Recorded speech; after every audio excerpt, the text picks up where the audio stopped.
All right, everyone, welcome to another edition of the Good Life Small Business Podcast. I'm your host, Brian Blakely, and I'm pleased to be joined today by Pat Slack, who is the owner of C21 Midlands Real Estate Brokerage. C21 is the new, you may know it more as Century 21, but C21 is what they're going with now right here. So, Pat, thanks for joining us. Yeah, I'm glad to be here. Yeah, so let's get to know you a little bit. What books are you reading or listening to right now? Well, believe it or not, I'm an avid reader, Brian. Yeah. On the headboard of my bed, there's about 7 books, and it just depends on the mood I am when I lay down and can't sleep. And I will tell you, as a small business owner, there are nights that you can't shut it down. Sure. And so I kind of pick the laugh or the real or the slow read to make me go to sleep. But right now, the ones I'm really into is 2. Crazy Horse by Mary Sandoz. Okay, and then America First again by Mark Levin. Okay, very good. So those 2 is kind of what I'm. America on the Rise is another book as well, which is more of a conservative book too as well. But those are typically the books I tend to stick to. So are you I'm not a fictional guy, right? No. I'm not a fictional guy. I'm not really either. Yeah. Do you like to be reading more than one at a time, or do you like to? I know there's some people like to pick one, and that's the one they listen to or reading. No, I have to have multiple. Yeah. Again, I have a flamboyant personality, so it's kind of whatever I feel like at the moment. Got it. Go a lot on feeling. Okay. How about podcasts? You listen to any of those? I listen to a lot of Mark Levin podcasts. I'm drawing a blank on his name, but there's a real estate mogul guy that puts on podcasts that I listen to quite frequently. Yeah. That's more designed for the commercial and investment real estate side of things. But, okay. Anyway, yeah. Yeah. Podcasts are great for that, especially if you want to get industry specific, no matter what you do. They're really good about, if you want to fine tune whether it's social media or sales or whatever it is, just different things you can do. Well, and they also bring up good ideas. I mean, there's a lot of times that, gosh, I didn't think about that. At least you have an idea or a birthing place of an idea form to kind of keep things going on. I think it helps me get a little bit of fire and enthusiasm for the week because I offer training every week to the brokerage and my agents. So sometimes those ideas flow down from there to just kind of get ideas. Sometimes you get stuck at the crossroads. I know my brain goes 100 miles an hour, but the part that's creative doesn't work so good. Yeah. I'm not the creative guy, I'm more of an executioner. Sure. So that's where that stuff comes in very handy for me. Always good to get ideas. Yeah. All right, Pat. So tell us your story, and you can kind of go from where it started to where you are now, but just kind of give us your version of the story of being not only a realtor, but a small business owner. Absolutely. Well, I'm going to kind of give the shortest version that I can, Brian. Okay. I went to Hastings College, and after one semester, I realized that these guys couldn't pin me up no more. I had kind of that was my spirit. Just come on, I want to work. Yeah. And so, believe it or not, I don't have a post-secondary education. That's not something that tripped my trigger, and I don't think it's for everybody. Right. But I tell you, the people that don't go to post-secondary education, they have a different mindset. Mm-hmm. Their self-motivation is probably the integral piece to that equation. So there I went. That spring, I was driving a truck for my dad, who had a truck line, and we had some cattle, and I just kind of did that. And then that summer, I thought, well, I better do something with my life. And so I went to auction school, believe it or not. And it was July, and hell, that was 22 years ago now, almost. And 14 days, got my auctioneer diploma. And really what they did at the auction school was teach you about the business. And yes, you worked with your voice, you worked with your chant, but they really focused on the business and essentially how to conduct a good auction. And anyway, I graduated there and got my diploma. It cost me $1,200, by the way, to get my diploma for 2 weeks. This was back in? This would have been 2000. Okay. And I got that, got back to Gibbon, was doing my thing, and about a month later, this little old lady in Gibbon had called me up, and that's where I grew up, Gibbon, Nebraska. Okay. Gibbon, USA, baby. That's right. And she called me up. She says, hey, I'm moving to assisted living and need to sell all my stuff. And hey, oh, by the way, I need to sell my house too. I'm like, oh man, I don't have a real estate license. I can't. So there I scrambled and I went to Lincoln for, in the same month, 2 different weeks for the full week to get enough hours to sit for the exam back in that day. And passed the exam and sold her house, did the auction, there I was. First thing I ever did, month out of going to school, and it's never quit since then. I mean, it's just always continued on. In 2005, I obtained my broker's license. So I've had my broker's license for about 16 years now. And I was under other brokers. I was more or less an associate broker. And did that gig for a while. And then 3 years ago, 3.5 years ago now, I had an opportunity to buy the C21 Brokerage with Jack and Janice going to retirement. I kind of pushed and prodded for several years prior to that to get a plan for transition, but they'd been there all their lives doing it too, so it was a pretty emotional transfer, I guess, is what I would say. And anyway, we finally got it done, and here I am. So that's kind of the short end of it, and it just you just grind it out, every day. Yeah. So what? And we talked before we hit record, but one of the things that I wanted to get your take on was, so you were a realtor, broker, and maybe you can explain the differences there too. But what are some of the challenges where you are your trade is to be selling houses, to be a realtor, but to buy the franchise for C21, and now you're a business owner, and so you've got other realtors that are here with you, and you've got to kind of maintain all the other stuff that you didn't have to deal with before. Just kind of talk about what that has been like. Absolutely. And just for clarity purposes, a licensed agent in the state of Nebraska means you hold a real estate license to sell in the state of Nebraska.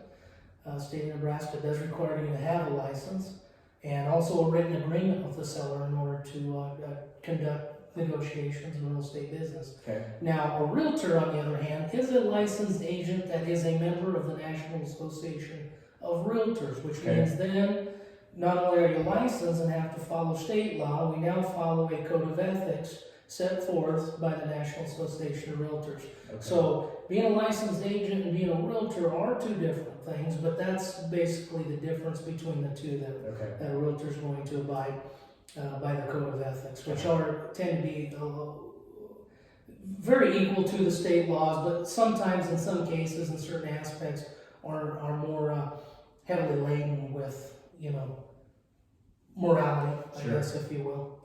Is the word I'm going to use there. Now, being an associate broker is basically being a licensed agent, other than I'm working for a broker. Yes, I have my broker's license, but I'm working for a broker, not a broker. Now, a broker is somebody who owns a brokerage, is the sole principal broker or managing broker as designated to the real estate commissions, certainly where my role has transitioned to. Now, being a broker, I still sell. I have to be, being a new business owner or small business owner. I hate the word broker. I hate the word boss because that's not what I am for my agents. I call it goat herding, but essentially what I'm kind of a mentor capacity, and I knew and had been under several different brokerages previous, so I knew what I didn't want. Couldn't necessarily tell you what I wanted, but I knew what I didn't want. And so that's what I did. I had this whole dream and vision to this office of moving it towards that direction, and it's worked out well. And one of those things was, I didn't want to be the biggest brokerage in Kearney, Nebraska. I essentially wanted us to be the best, and that's why, mentorship is very important. So if I get new agents, I do a lot of training, a lot of technical training and self-betterment training, because my folks, when they show up, they bring value to the table, and that's highly, highly important to me. But not only that mentorship to get the younger ones, the new ones, kicked down the road a little bit easier, a little bit quicker understanding, and kind of get into the system a lot quicker than normal, because most agents after 1 year are done. 90% of them are done in 1 year. that's the fallout rate. So very hard to be successful here, but the sky's the limit. Mm-hmm. I mean, if you're here every day, you're making your calls, you're doing the right things. And most importantly, what we've learned essentially through COVID was relationships matter. And I gotta say this because this is a big deal in our industry. I don't know if you heard about Zillow here in the last week. Oh, no, I guess I haven't. Okay, well, Zillow quit buying houses. I'm going to tell you and the listeners why Zillow quit buying houses is because they were losing money. They were relying heavily on Redfin and iBuyers and all that stuff. Here's the problem Zillow finally figured out. Each market is very, very specific, number one. You need people like us to relay that information. And number three, most importantly, most people, when they buy, residentially speaking, that is such a low frequency decision that they want that counsel. Sure. They want that advisory. Okay, so we're not, real estate agents, not really what we do anymore. What I've conformed our office to be is more of advisory and counseling. That's where people see the value in us to bring that to the table. And one word I speak often of is due diligence. You know, so have your due diligence on the properties and provide the things that most people don't want to hear, need to hear it. And, you know, they're our boss. You make your own decision, but here's the deal. Here's where we're at. Here's, you know, all kinds of things you got to take into play. Yeah. So there's the quick rundown of all of that. Got it. Was it, from a transition standpoint, do you do as much as you did before from listing properties and things like that, or is it more, have you had to kind of take more of a broad kind of vision of what you wanted it to be? And has that been easy? That's a very good question. This guy's good at asking questions, by the way. He's really tapping into the guy here. I tell you what, the transition is nothing what I expected, okay? I like to sell. Really, honestly, my strength is being with people.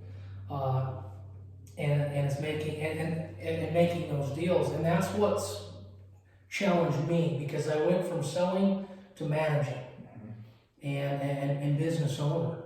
And such a, you know, I knew there was going to be some things, you know, but there was a lot that I wasn't expecting. Yeah. And so I still sell, not at the capacity I was doing before. However, I've done a good job with my agents to understand, you know, look, I get all kinds of personal referrals coming in, and have told them that you guys are an extension of me. So I'm able to gladly and happily move those referrals to my agents, and the job gets done. And that's what matters to me most.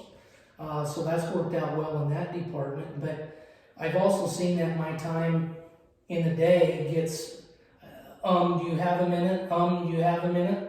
Those things are very tough. And so I also have to train my herd is, you know, they know my schedule. They know when I can be bugged and not be bugged. And you got to stay on that schedule. It's otherwise it's, you know, I'm grumpy at the end of the day if I feel like I don't have anything accomplished that I wanted to get accomplished. I get crabby. You can ask my wife. I get very crabby about that. So I'm very driven, because the night before I lay out what I'm doing the next day, and I've got to hit those. Otherwise I don't, for myself, don't feel like I'm gaining. You know, I always, never holding, always advancing type of guy. And, and so that's always been a struggle there.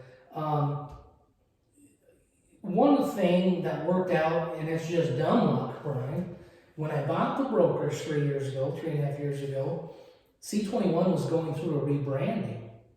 So it was just dumb luck that, you know, I bought the brokerage a month later, hey, we're changing the whole face to this baby. And so we got new, you know, each agent has their own online portal basically to manage stuff, the CRM stuff. But you know, the logo, the colors, that transitionary stuff, signage was all good. I mean, it absolutely worked in my favor to do that. And they don't call me lucky for nothing, but that was one thing that was lucky, because sure, was I planning on spending more money on signage? No, but that's a big thing. You know, the other thing was our previous location was okay, but you know, you get on 2nd Avenue, the heavily dragged street here in Kearney, everybody's flying up and down. We're no longer a place where people just turn in. We are a destination. And that was exacerbated. We learned more of that during COVID. I mean, COVID really saw what we can do without having brick and mortar. But you still got to have that presence. And so by moving the brokerage to our new location, you know, we found our new home, worked out well to establish, because I think there's a certain degree of class that you gotta have and a minimum, I think, to be successful and have that Sure. face Yeah. in the community. Yeah. Because we are big community players, whether you want to admit it or not. At least my agents are Yeah. heavily involved with a lot of things. Yeah. So, Well, and you know, that's just stuff that, like I said, the rebranding. And the reason I guess I'm kind of harping on this maybe a little bit is there is, and I feel like even myself in my business, I'm a little bit in this phase or season right now where when you start out on your own and you are the only one in your business and you're doing the trade, it's easier to feel like you got something accomplished that day. But at some point, when your business grows, there's a place where you have to take a step back, and you're not in the day to day. You have to take a step back and kind of cast a vision for the people and the employees that you have. And so, but that's not easy. I'm not finding it very easy, but I see that it needs to happen. And so, at some point, if your business becomes successful, that's a challenge that you have to overcome. yeah. You know, and I'll tell you personally about myself, you know, I'm very good at seeing the whole forest Mm-hmm. and being able to see on the other side of that forest. Mm-hmm. The trouble of it is, the ends justify the means. You know, I'm an executioner, so I'm ready to get there, but my problem is micromanaging or being able to feel good about delegation. Sure. I've really had to learn that the last 3 years. And I think a lot of people don't know, and my agents know this, but, you know, I've got a real estate coach for about 5 years now. And that was probably, and when we have our stuff twice bi-monthly, basically, Mm-hmm. and we go through different things, and that's my accountability to somebody. Sure. And he does hold me accountable. That's what it is. And Yeah. he's really helped me get my mind more of an executive style thinking than just, you know, reactionary to everything, Sure. playing defense all the time. Let's go on offense for a change. Right. And so that's been very helpful for that. Now, as a new business owner, Brian, I will tell you, here was my first 3 years of business in the real estate world. Year one, we had 2 500-year floods. Highly affected our market. I mean, these little towns, some of those properties there, Yep. properties here in Kearney getting Which would have been damaged. 2019. Would have been 2019. Yeah. And so, second year was COVID. Mm-hmm. So we had to deal with that pandemic. And now this year, we're facing an inventory shortage. Mm-hmm. And that's very hard on my residential agents right now. The demand is there, but when you have all this competition for that single house that hasn't shown up for 2 weeks, it's like vultures. It's go, and you got to really, we've had to be very dynamic and figure out negotiations a little bit. And one thing that our office in our training sessions weekly have really broke down too is that not only speaking on the buyer side, it's very competitive, but the seller side. When times are easy to sell, everybody gets in their mentality that, hey, you know, I can do this, I can do this, Sure. I can do this. But we get a lot of cleanup calls, Brian, and after the fact stuff, and those aren't easy to deal with sometimes because people got in a little bit more than they should have got in, or bitten off more than they can chew. And so I go into the for sale by owner market, okay? So this time now we're dealing with for sale by owners, which is a little bit more than normal. But there's going to be consequences. I don't know what they're going to be. I don't have the crystal ball. Like, Sure. you know, nothing's going to change until we get this inventory problem figured out. Yeah. That's going to take years, to be honest with you. And so we're really analyzing that every week and going through that, so we're on top of that and being able to relay that information to both buyers and sellers. But we also feel that over the years that sellers probably haven't been represented as well as they could have been, Mm-hmm. which stems to the for sale by owner problem. You know, when you start bringing value to the table, they got a different look at you and what you can bring. Because oftentimes I made people a better situation and was able to pay for it all, and they still made more. Sure. You know, but a lot of people don't like to listen to that. They won't give us the chance to listen to that. Yep. So, you know, it's part of the game. Yeah. So you talked about really 3 things that couldn't have been predicted between the flood, the COVID, and the inventory shortage right now. But talk about one of the questions that I've asked everyone is just talk about your experience through the pandemic, because there were some businesses that weren't really affected by it or maybe even thrived through it. But there's also, it seems like every small business had something that they, whether it was maybe remodeling the building, or they were, I don't know, they added a service or software or things that they just didn't have time before, maybe they did now. So just kind of talk about the pandemic for your business, how you guys work through that, and then maybe something that you've taken out of it that you've implemented now because of COVID that has been good for your business. Again, another dumb luck, Pat Slack scenario is, the previous location we were at when COVID started, I was leasing that space. Knew that's not where I wanted to be. Okay, but I was going to buy some time, figure out things. Well, the summer of COVID, after it struck, I had found this location and was able to get this purchased. But I knew that, this was a great time to do this thing. However, not a Pat Slack luck thing. Fall of last year, when lumber prices started going up, shortages, all kinds of things. So I was in the middle of a rehab, going through all that just like everybody else. So I know the pain involved, and so don't my agents, because we were supposed to, what should have been a 3-month project, wasn't a massive rental, but it was enough that should have been quick, turned out to be 6 months. For your office here? For my office here. Yeah. Just simply because we couldn't get things in and things of that nature. I mean, the wallpaper, for example, come from New Jersey, it's supposed to be here in a month, took 4. And so you're trying to get things finished up and keep kicking the can down the road. So that date just kept going backwards and backwards and backwards. But back to COVID, specifically on operations, I knew when that thing struck that, Kearney in our area has always been special. Mm-hmm. A lot of things we're immune to, even the mentality. Mm-hmm. So, yes, National Association of Realtors and the Nebraska State Association was zipping out things of what we should do. Well, I'm a guy who bucks the system. I use that as a guideline or a template for what I wanted to do, but we never shut down. Take that back. We have a rental department here. We did shut down for 1 week, we still worked here, but we closed the doors, appointment only, and that was after spring break and the call after it first hit, because we didn't have enough information. Yeah. So I was closed for 1 week, otherwise we didn't, and we found that most of our clients and customers, we quit riding around with people. That was probably the single biggest thing. We met people at property, wore masks, did that type of thing, but our day-to-day operations really never changed. But I will tell you, renovating this office during COVID, I found that technology was going to be more important. Mm-hmm. That's one thing I did learn. And so I put, dropped in Cat 7 cable in here. I did different routing things here, did different AP services here. Okay. And that was a big thing. I mean, so I could be here 20 years and what's in the wall's not going to change anything. It just, I'm glad I did it at the time. Yes, it cost me more money, but I looked at it as an investment because now I don't have to do it again.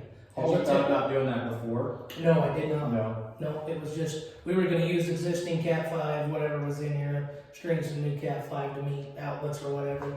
But no, I said, let's kick it up. Let's kick it up a notch.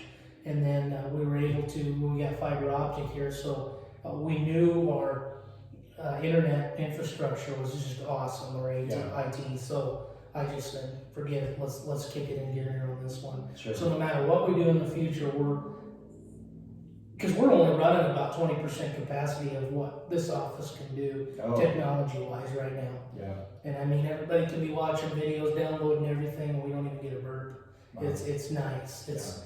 And my belief, because I've never had it as an agent or a previous associate broker, was I really believe in facilities and technology. Yeah. And I think that's very important for retention and recruiting for agents too. So, I'm proud to talk about that because this whole thing here was a big vision of mine to knowing what I didn't want to go forward to that, what I want. Yeah. Technology, I think, was interesting even in our industry with the insurance side of it. I think that there were, and no matter what industry it was, I think that there was probably some hesitancy to, whether it's things like electronic signatures or Zoom or whatever, there was the aspect of you didn't want to lose that personal touch with your clients, and so you did maybe want to adopt some sort of technology. And maybe there were even clients or buyers. I can't think of the word I'm trying to say right now, but people that were out there, they're like, well, I want someone who's going to be here and talk to me and all that. And then when the pandemic hit, they realized there is some convenience in being able to have that technology aspect, and for small businesses, that's one of the reasons I asked this question too. Is from a small business standpoint, when something like the pandemic hits that no one saw coming, when you're a small business owner, you have the ability to change and adapt and help out your clients maybe even better than you could before. So, Absolutely. Yeah. Absolutely. However, we've learned that, Brian, COVID was challenging for yours truly. Yeah. Because I'm a shake your hand kind of guy, very social guy. Mm-hmm. Being an auctioneer, retired by the way, but my pro bono stuff, auctioneering, it didn't happen. And I realized, boy, that was a kick in the gut for me, because that's how I networked, how I obtained business for whatever, and at least kept my name out there. Sure. So it was really hard on me to do things on Zoom. What we figured out was the low grade stuff could be done, what I call low grade business. Yep. Getting a signature after discussion or whatever, what was really handy, and I think a lot of people did find that out. Hey, I can review this and sign this when I have more of a chance to think about it or whatever. I think some business was lost. I think some deals that could have succeeded didn't go together because of that. Couldn't do this. Sure. There is an element. It's like picking up a real book versus reading it on your iPhone or Kindle or whatever it is. There's a real difference. Yeah. And we've learned that people still want that. To what degree is still kind of working itself out. Yep. One of the negatives I found with COVID was we found that a lot of our clients that got stuck at home, working at home, I call it Zoom brain. We were oftentimes repeating ourselves, because on Zoom you really don't have to pay attention. Yeah. And so that's what I mean by this, because I know if you're paying attention. Right. At least I can slap you if you're not, Right. to go over something. Sure. So sometimes I think there were some things that weren't heard that should have probably been heard. But I think that's just a spin-off of the consequence of the situation that's unintended. It just is what it is. Yeah. Kind of have to regrow with that, Yep. So. Very good. I want to ask you on you're pretty active on social media. You guys do videos and things like that, showings. Was that your idea, or were you maybe pushed into being more active on social media? Is that something that you wanted? That's something that I wanted. Yeah. And, I have a full-time marketing director, and her sole job is two purposes, and I always say this as a joke, to make the outhouse look like the governor's mansion. Yeah. And then number two, first and foremost, on social media, keep the old engine out there. Not necessarily for the brokers, but for the properties and the services that we provide. That was the biggest thing. And so I pulled her in full time, and that's been nothing but successful, because it's taken a load off of my agents and myself. I mean, that's all she does when she comes in and keeps that thing chugging along. When did you bring her on full time? When I bought the brokerage. You did. So Okay. I've had her for 3 years. And she was part-time before, under the previous ownership. Okay. And I just saw a big need that, what she does is good, and I didn't want to lose her. So she has a marketing background, that's what she does, her degree. And so I thought, what a better way to, let's go. I don't train anybody. She knows what I want. It's just, here you go. Yeah. And so she's equipped, and we do some vlogging. We're starting to get into that a little bit more, but I think a lot of my agents don't have the candidness in front of a camera to start talking. But I have in the last year opened up a commercial division to our office with 3 agents, Brandon and Jason and myself, who are running that department. And so that's where really my sales is kind of pushed to, is more of the commercial investment side, which has been very fun. We've recognized a need in Kearney for specific, none of them 2 guys or myself probably having a business being in a residential house, just because of our thinking and go-get-it attitude and abilities, that we saw this a need for Kearney, and so we're trying to provide that as well. Got it. But yeah, the marketing director position was very important, and I knew that was part of the change up. Of course, you gotta meet payroll. You know, you gotta budget differently for things like that. But she's been good. She's been essentially a good investment for the office. Very good. I think that's good, and I think it's something that businesses are going to have to look at. Even small businesses, even if it's just for a part-time basis, they're going to have to look at more often, is having someone that keeps that constant message out there on social media. Well, and Brian, here's the deal. You know, we're Facebook, we're LinkedIn, we're Twitter, we're I can't Snapchat. Most of them I don't even use, Brian. Right. You know, I'm a Facebook, LinkedIn kind of guy, and that's it. Yeah. But Crystal takes it to that next level. You know, YouTube, we got our own channel there going on things. And I think, not only from the seller side, I think they're appreciative of having that expansion go out. Mm-hmm. We can also do target media through those avenues as well.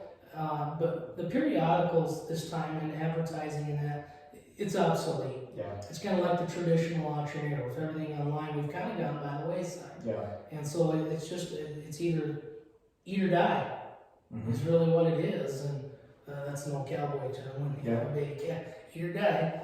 But that's what it is. I know it sounds harsh, but if you don't have that adaptability in you, and it makes it very challenging to succeed.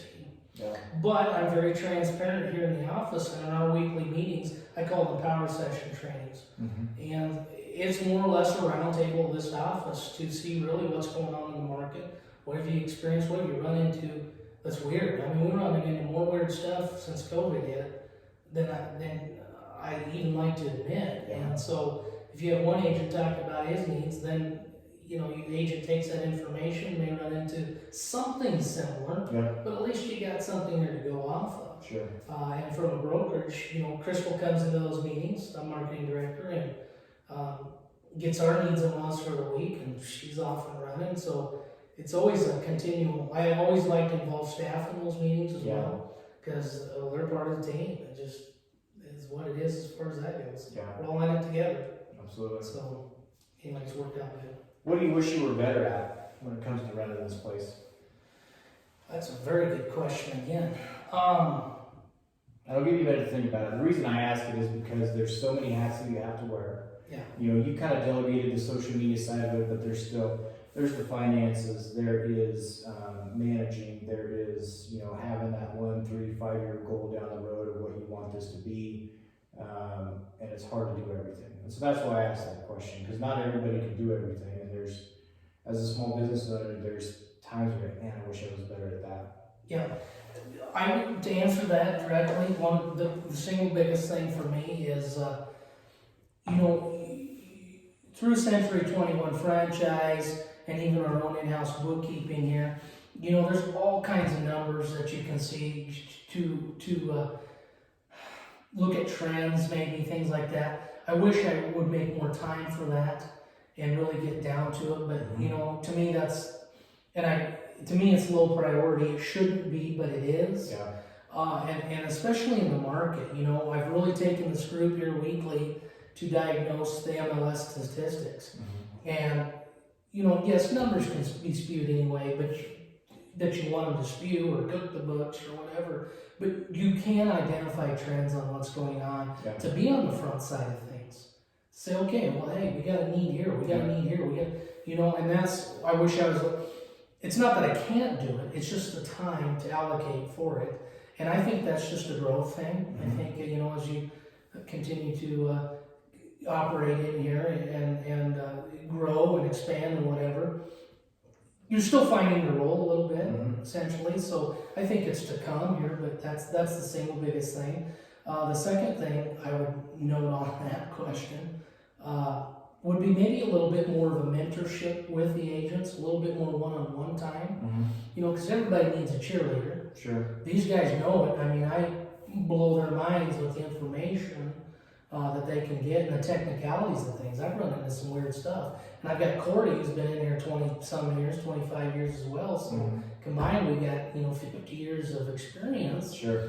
And so his institutional knowledge, with my loud mouth, we tend to have some dang good meetings, and it's Corey never had that when he was starting out in the business. I never had that, but that's something I want to provide to these guys to get, concrete under them a little bit quicker. Yeah, absolutely. And get to rolling. But mentorship is important. Mentorship's really important, and but we're trying to do that agent to agent mentorship. So if there's somebody coming on new, we'll pair them up with Angie or Brandon there for a little while and ride around and learn the lingo and kind of get dirty with it. And hey, why don't you co-list this? I do a lot of co-listing with my agents when I get a listing on the newer ones to kind of okay, come on, let's go, trying to go to work and just keep them.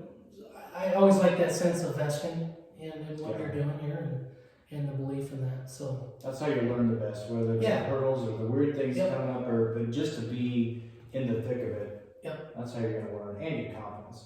Exactly. Yeah. Confidence is the big one. Yeah. That's exactly right. So what is your favorite part about being a small business owner? I like the challenge. Yeah. I really like the challenge. Just figuring out things day to day. There's nothing the same. Nothing the same. I come in tomorrow morning and somebody's got a problem or if there's an issue or whatever. I just like that ability to float. Sure. I'm kind of like the unbridled horse. You just can't put a rein on me. Yeah. Okay, and that's me. That's my personality, though. The flexibility and time. I'm not a guy that takes authority real well. Mm-hmm. I challenge it. I question it a lot. Yeah. You can ask Century 21 corporate, but I keep them on their toes. Yeah. But they've also learned from that, Brian, that Nebraska's different. Nebraska's not like New Jersey or New York or Pennsylvania. We're different. And Kearney's different than Lincoln or Omaha. That's right. Grand Valley, even. That's exactly right. And so they've learned that. And so I think coming on as a younger broker and with maybe a fresh perspective on things and that bucking the system a bit, I'm not crazy. Don't get the wrong idea here, but I challenge corporate as well. But I'll tell you, the older brokers out of Wyoming that I'm on calls with all the time, they're always giggling and smirking, and they're like, "Hey, we wanted to say this for 20 years, and finally we got a guy that is willing to bring it up." Sure. And so let's have the round table. There's no shame in that. Absolutely. So, but that's essentially what I enjoy, and I enjoy helping people. Yeah. Especially my agents, also customers and clients. But man, to see them guys succeed or get a deal that's been challenging or what have you, I've never done drugs, but it's like a crack cocaine shot, Yeah. Just gets in your veins, and it's like the truckers say, once you truck, it's always in your blood, or you raise cattle, or you farm, it's just kind of always in your blood. Yeah. But that's one thing that I like to see these guys get that. I know what their potential is before they recognize it. Yeah. You see, and so I'm always pushing them for that. And once that light bulb goes on, so they meet where I'm at with them, it's really an amazing kind of situation or feeling, if you will, or emotional hit. Well, and the same excitement you got from selling a house or a property, a business, whatever it was, it's probably fulfilling for you to be able to see that same excitement in someone else. But I mean, even though you maybe weren't directly related to it, you get jazzed up because they, reached even a certain level of potential that you saw in them. And so that's, it's not the same, it's different, but at the same time, it's, being able, I think that's another thing as a small business owner, being able to give people a vision and help them understand just how much they can achieve, and to, in some way or another, give them the same excitement that you had when you were starting out. That is, you don't maybe necessarily get into business for that, but it's a great consequence. Absolutely. One thing I wanted to, and I tell my agents this all the time, and I'm pulling this up because I want to cite this. I use a little bit different language when I talk about this. Your smile is your logo, your personality is your business card. How you leave others feeling after your experience with them becomes your trademark. Yeah. And that's the biggest thing. I mean, and I tell my agents here all the time, take them through that experience. Mm-hmm. not all experiences are going to be flatlined and without a curve or without a bump in them. Right. They all have their bumps, but how you treat those bumps and curves is the mainstay. Absolutely. That's what you got to do. Absolutely. And that's the fun of it. That's the joy I get out in it with people. Yeah. Getting that old trench with them and Yeah. being able to experience that with them and get them kind of to my level of excitement. Yeah. You know, and finally have them realize, God, this short guy, he was right on it. Yeah. Right on it the whole time. It's just trying to, come on, you got it, type of thing. So, anyway, that's what we enjoy here. And that's kind of how I matched the personality up in the office, Brian. I mean, I've got agents that wanted to broker under me, but I just knew that they weren't the right fit for what I was seeking. Mm-hmm. You know, again, I'm not here to be the biggest. We're here to provide something. We're here to be best at what we can be and do. Mm-hmm. So, Got it. anyway. So, Pat, if you could go back, whether it's, let's say we're going back, 21 years to when you were just getting into business, or even just 3.5 years ago to when you bought the franchise here, is there any advice that you would give yourself, if you could go back and say, you need to do this different, or maybe whatever, or would you just let things go as they have? I can tell you that I really wouldn't change a whole lot, honestly. I've had a hell of a go at it, and I still got a lot more to go. Mm-hmm. I'm kind of a guy that's okay living in the unknown. Mm-hmm. You know, a lot of people can't handle that today. Yeah. But I'm okay with it. One thing I would change a little bit, I've always said that I've always been kind of a public success, but a private failure. Mm-hmm. I've sacrificed a lot of myself in this, and time for myself, maybe betterment for myself, especially when you have a family and start going that route with things. A guy can always do better on things. Mm-hmm. But there's some things I missed as a young man that I wish I could have back. But I'm able to do that stuff now, just a different time period. However, I got more knowledge now, so it makes it a little bit better. So I really wouldn't change a whole lot, honestly. I'm good with what's going on here. Just always striving to be better, of course. I mean, if you ask my agents, we're never in a rut. I've got these guys jacked up on high every week, every Monday to get things rolling. Yeah. You know, so which is important. Yeah. So someone comes to you and say, whether it doesn't matter, a friend comes to you and say they want to start a small business. Mm-hmm. What piece of advice would you give them? Stay the course. You know, stay the course, because we help a lot of people buy businesses attached with real estate, commercially speaking. And, you know, and I've seen some C-stores that way, and they just give up. They give up too easy. And it's not for everybody. I mean, you essentially have to be pretty tough and have a good gut on what you got going on, but you got to have direction. Yeah. There has to be some planning. There has to be some things that, you know, you got to be familiar with in order to continue on with something like that. Yeah. You know, but that's my best advice. Get in and stay in, but know what you're getting in and educate yourself just a little bit. Yeah. One other question that I have, I just think this is interesting, but how do you think your first 3 years, you talked about the flood, the pandemic, and now the inventory shortage that you're dealing with now, do you think you'll be able to look back and see how that strengthened you, your business, your agents, or I just feel like those challenges that you go through, and maybe it's hard to see now, but I think you'll be able to look back on that and see how you were able to get better through it. I think it's going to be, I'm highly curious to see that when the dust settles. Yeah. You know, the dust is still kind of in the air on that. Yeah. But I can tell you, I feel that we've done a good job at transitioning to things and being fluid for the situation in hand. So I think if you can get that, things are going to end in a good result.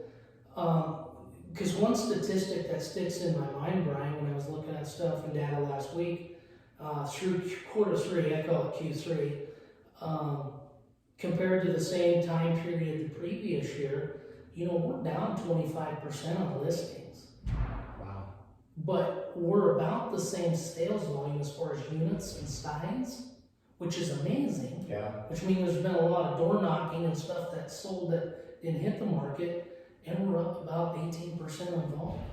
I mean, that's a big deal. Sure. To stay that and maintain those levels. And we're close to goal setting what we had at the beginning of the year. So, and Q4 is looking just as strong as any quarter we've got. Yeah. Contrary to popular belief, everybody says November, December, traditionally pre-internet, it was slow. Dude, we sell stuff year round. It doesn't change. Sure. I mean, I've had my good months, best months in December. Yeah. So, yeah. you know, so it doesn't change anything there. Yeah. This is a lot of fun. How do we find out more, before we get done, how do we find out more about you, your brokerage, C21? Yeah, go to our website or Facebook page. Okay. Facebook page will direct you to the website at some point. But we do postings every day on certain things. Okay. It's not necessarily property, Brian. But our profiles for each agent are on board. We're adding a commercial site to that website, a commercial sector to it. So it's ever evolving, but that's www.c21midlands.pro. So hit that up or check us out on Facebook, or better yet, just come in. Just come into our new home. We'd love to have you. What's the address? 3715 29th Avenue. Okay. Up there northwest side of town, guys. And that was another thing, and moving off 2nd Avenue was a fear. I took a chance there thinking, gosh, nobody's going to know where we're at. But that was all, you know, I don't think anybody knew we moved. Yeah. Until we started, nobody recognized the move. But it was joyful to have some people come in and say, wow, this is a lot different than the dungeon. Yeah, That's that's great. we're in the garden level, so it's just a nice step up and refreshing. And of course, the morale did change when you have different settings to come into every day. Why it does change morale, myself included. Yeah, absolutely. So, anyway. Thanks for sharing your story. Brian, it's good to see you. It's been a pleasure. And Yeah. thank you for your time for doing this. And I hope you guys can take something from it. Yeah. Or call if you got a question, even about life. Yeah. A lot of good nuggets in there. Thanks, Pat. Yeah, thanks, Brian.